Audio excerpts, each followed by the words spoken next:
Hoje é dia daquele quadro aqui no Refúgio Cult onde o filho chora e a mãe não vê. E que bom que mamãe não vê. Porque já pensou se, por exemplo, você vai chamar sua mãe, uma tia, uma avó para assistir um filminho de terror? Ah, vem cá, vamos ver um filme de terror e por acaso ser um desses filmes aqui que tá na lista? Pois é, eu acho que você seria deserdado, mas aí também depende da família, do contexto.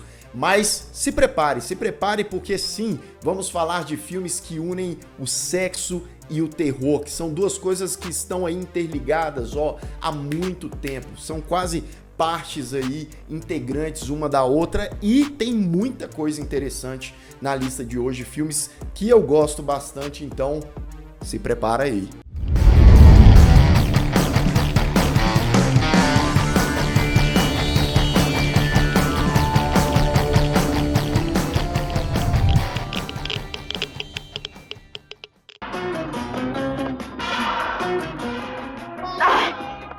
Sejam todos muito bem-vindos a mais um Refúgio Cult, meus amigos, hoje pra gente falar sobre filmes que muitas vezes parecem mais voltado ao mercado adulto ali, para as coisas, para safadagens, como eu costumo dizer, do que pro terror, mas tem sim terror e lembrando, tá? Muitas dessas obras vêm lá da década de 70, década de 80, tem uma aqui que é depois dos anos 2000, mas são principalmente obras que abrangem o exploitation, sexploitation, filmes que eu acho muito válido as pessoas terem conhecimento, às vezes o povo nunca ouviu falar, filmes que às vezes trazem aspectos interessantes que são de fato boas produções, nem todas, tá? Nem todas, mas as que são eu sempre enfatizo por aqui. Então vamos começar pelo começo. O primeiro é Calafrios ou Shivers, de 1975, dirigido por ele, o mestre David Cronenberg, lá bem no iniciozinho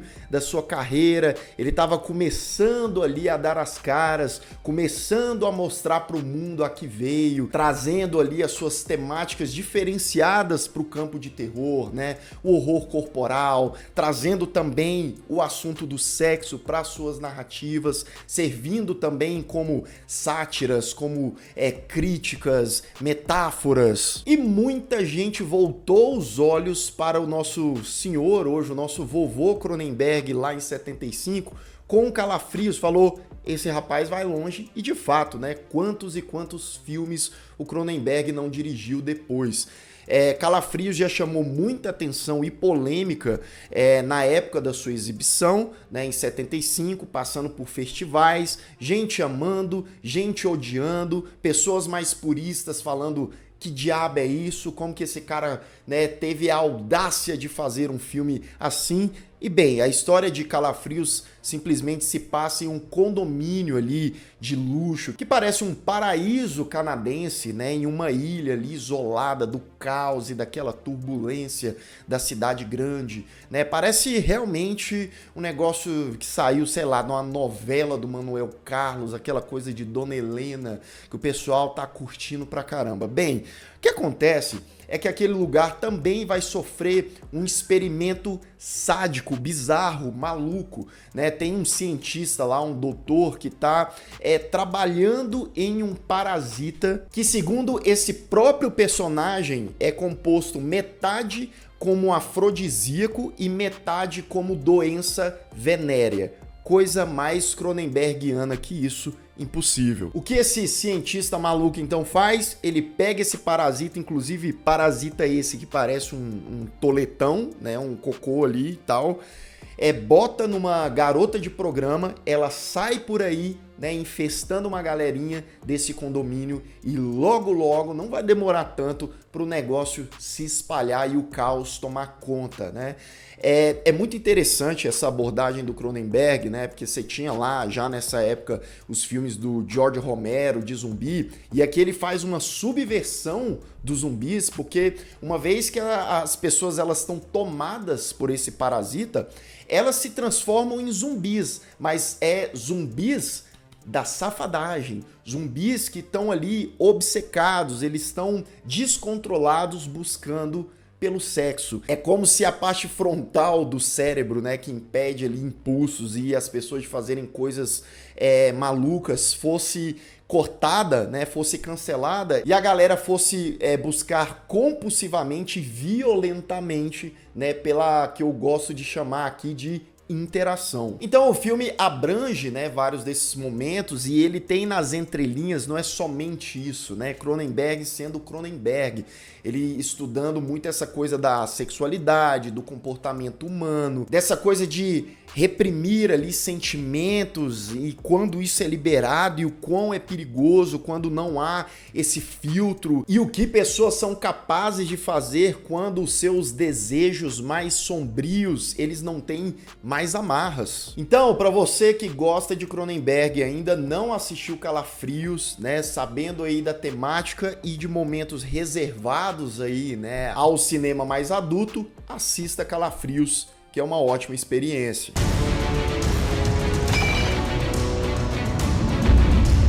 Número 2, também uma produção da década de 70 e também uma produção que subverte um gênero muito conhecido, ou melhor dizendo, um subgênero, né? Se Calafrios subvertia zumbis, Vampires Lesbos, de 1970, subverte os vampiros. Sim, na década de 70 já se havia produzido tantos filmes de Conde Drácula, de vampiro de modo geral, que coube a ele, Jesus Franco, né, um cineasta espanhol que produziu, acredite se você quiser ou não, mais de 200 filmes. Repito, 200 filmes na sua carreira.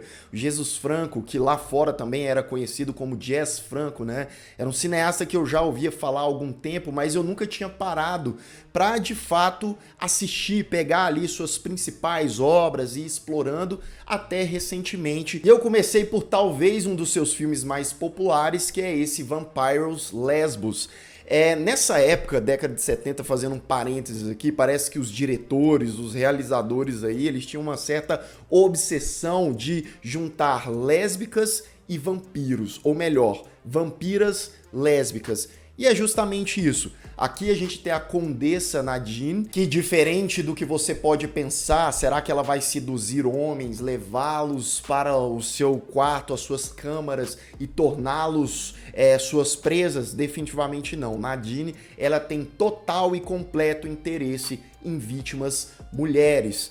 Em contrapartida, contraponto, né, nós temos ali a Linda, uma advogada que ela tá tendo ali sonhos, pesadelos com a tal da Condessa. E ela vai até a ilha onde a Nadine, a Condessa vampira, mora. Essa premissa, né, essa base lembra muito o quê? Claro, Drácula, né? Mas é só nessa base mesmo. O filme quebra vários conceitos ali de Drácula e de vampiros de modo geral, né? Você tinha lá também o Nosferatu que iniciou o negócio, vampiro não pode pegar a luz senão já era. Aqui a Nadine, a vampira, ela toma sol, até porque o filme ele se passa majoritariamente com o sol estralando, queimando, então ela se bronzeia numa boa, ela curte a piscina, ela curte a ilha, aquele lugar paradisíaco e fica já aquela tensão inicial, aquela tensão, né, do interesse ali sexual entre as duas personagens, mas estamos falando de uma vampira prestes a pegar o percocinho da Linda. Então assim, se prepare porque Jesus Franco não economizava em trazer toda essa questão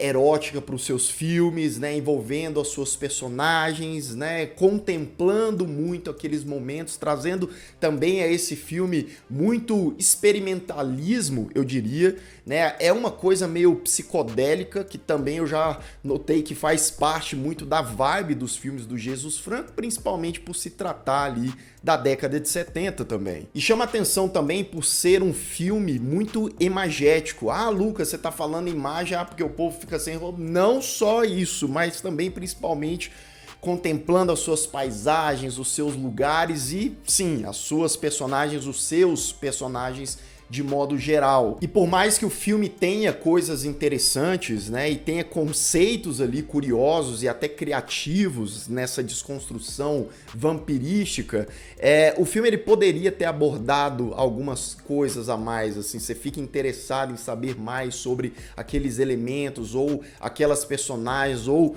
até sobre a própria Nadine, né, a Condessa. E eu tava pesquisando um pouco mais sobre o diretor, as suas atrizes, né, e eu descobri que a Soledad Miranda, que faz a Condessa, ela morreu pouquíssimos dias ali, coisas de semanas depois do filme ser lançado. Né, assim que o filme foi lançado, ela chamou a atenção, né, já tinha ali uma carreira, né, uma jovem carreira, digamos assim, nesse subgênero, né, no sexploitation, e que acabou sendo interrompido cedo demais.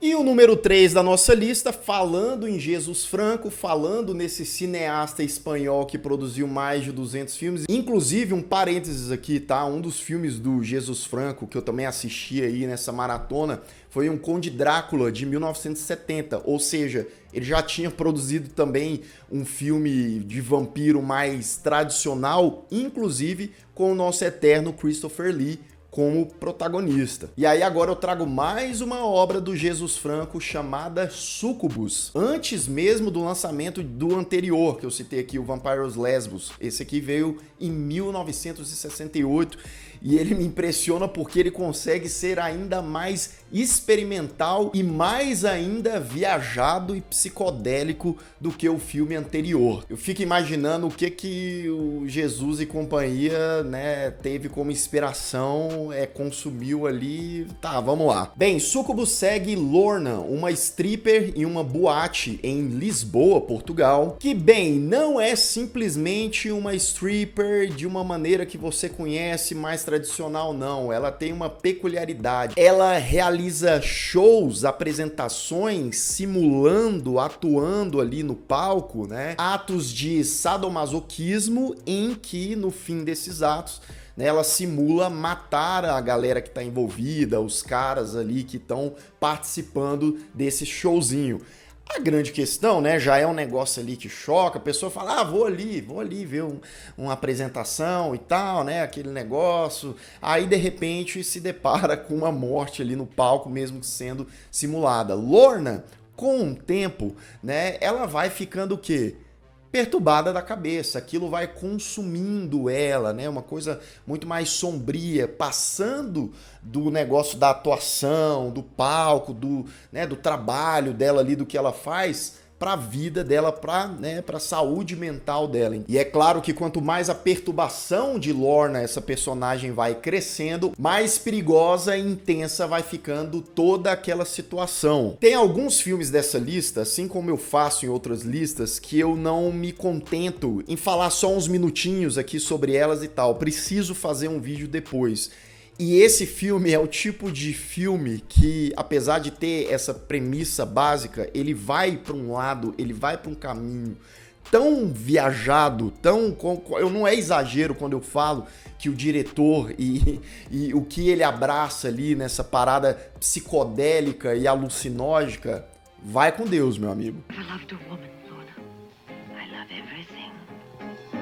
Número 4, já falamos até então de filmes aí mais maduros, né, com a temática terror, que envolvem algo parecido com zumbis, vampiros, e agora tem a ver com Pantera. Lucas, você vai falar de Pantera Negra? Não, meu amigo, a gente vai falar de Cat People, ou A Marca da Pantera. Filme de 1982, dirigido por Paul Schrader, que segue Irena, uma jovem que é virgem, e esse fator é importante para a narrativa do filme. Ela tá ali se apaixonando por um cara e tal, e ela tem uma relação conturbada com o irmão dela. Até um certo dia, o irmão dela chegar e falar assim, tem um negocinho pra te falar em relação à nossa linhagem, nossa família. É coisa básica, assim, se a gente, fazer sexo com alguém e tal, a gente se transforma em pantera.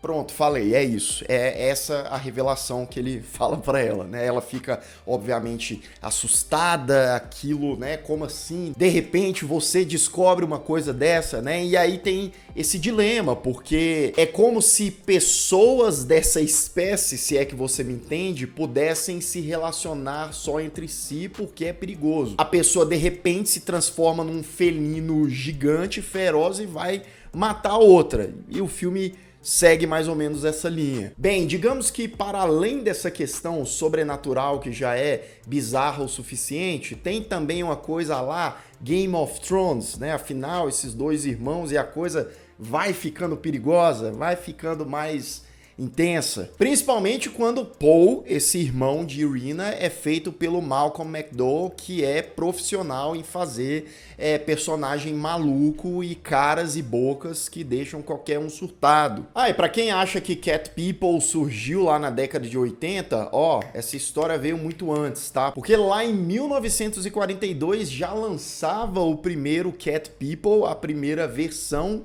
com essa mesma temática.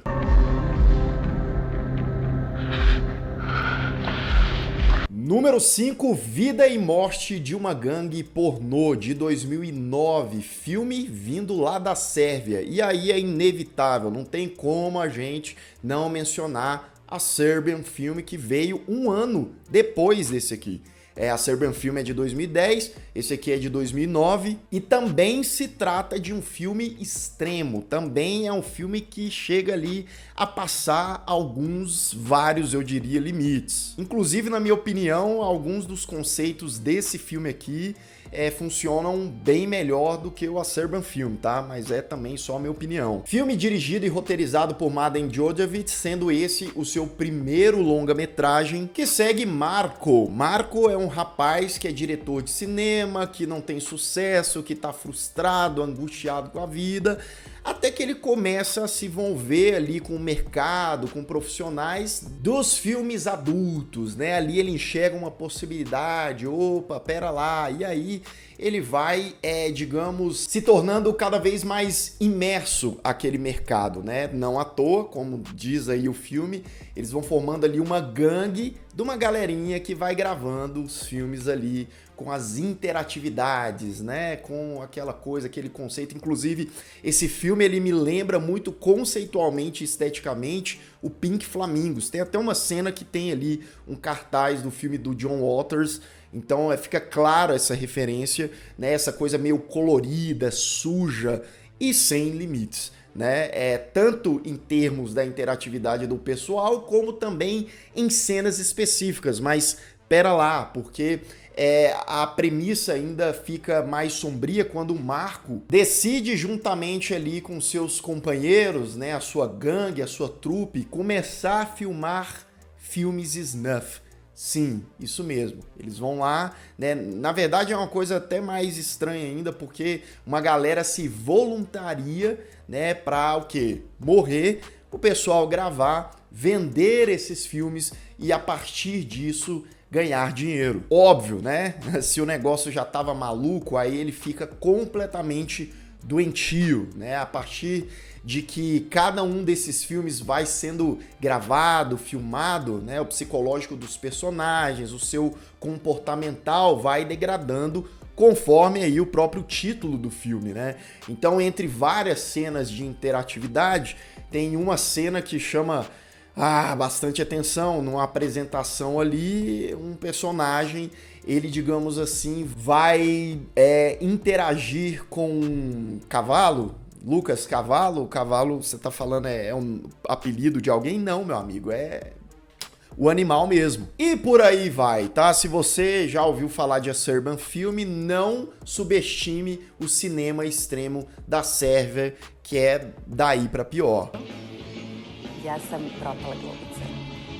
E o último da nossa lista, mas não menos importante, sim, a gente vai trazer mais um filme de vampiras. E olha só, mais um filme com vampiras lésbicas, sim. Vampires, de 1974. Produção britânica de sexploitation, dirigida pelo cineasta José Ramón Larraz, que também é outro cineasta espanhol, tal qual Jesus lá no início da nossa lista, muito conhecido por dirigir filmes desse subgênero. Aqui a gente segue Fran e Miriam, duas amantes que se relacionam, que tem a sua casinha afastada, vivendo ali numa boa, tranquilamente ali, uma região mais rural e tal, e de repente, meu amigo, um assassino maluco invade a casa dessas mulheres, mata essas mulheres. Ah, Lucas, é spoiler, tá contando? Não, meu amigo, isso acontece literalmente no iniciozinho ali do filme mesmo. Bem, mas não tema, porque Fran e Miriam, elas serão ressuscitadas como vampiras, isso mesmo.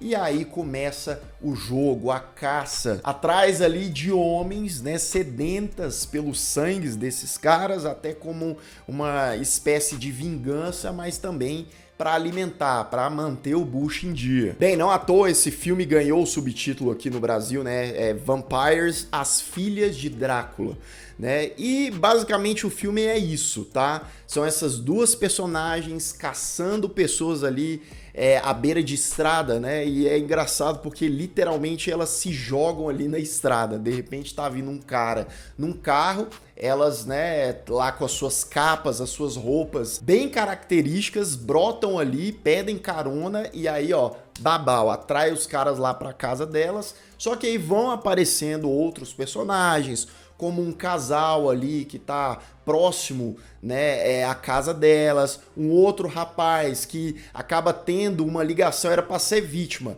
mas acaba tendo uma ligação, né, um pouco a mais ali com uma das duas mulheres, e isso, né, pode também gerar um conflito entre elas. Mas é isso, no decorrer dessa produção, dessa narrativa, espere várias cenas aí do pessoal se alimentando não só de sangue, como de outras coisas também.